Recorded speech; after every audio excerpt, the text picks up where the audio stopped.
নেক আমল কবুল হয় তখন যখন একজন মানুষ হালাল খাদ্য গ্রহণ করে।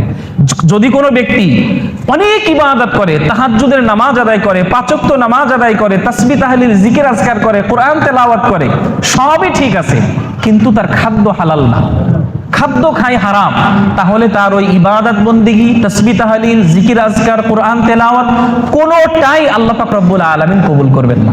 হাদিসের মধ্যে আসছে ইন্নাল্লাহা তাইয়্যিবুন লা ইয়াকবালু ইল্লা তাইয়্যিবা, আল্লাহ পাক রব্বুল আলামিন পবিত্র, আর তিনি পবিত্র জিনিস ছাড়া কোনো কিছুই গ্রহণ করেন না। হালাল খাদ্য গ্রহণ ছাড়া কোনো ব্যক্তির ইবাদত বন্দেগী, কোনো দোয়া, এটা আল্লাহ পাক রব্বুল আলামিনের কাছে কবুল হয় না। শুধু এটা না, কোনো ব্যক্তি যদি হারাম খাইতে থাকে, তার ভিতর থেকে ঈমানের যে নূর আছে এটা আস্তে আস্তে দূর হতে থাকে, বের হতে থাকে, অন্তর কঠিন হতে থাকে, আল্লাহ পাক রব্বুল আলামিনের রাগ গোসা তার উপরে চলে আসে। হারাম খাদ্যের প্রভাব মানুষকে জাহান্নাম পর্যন্ত পৌঁছে দেয়।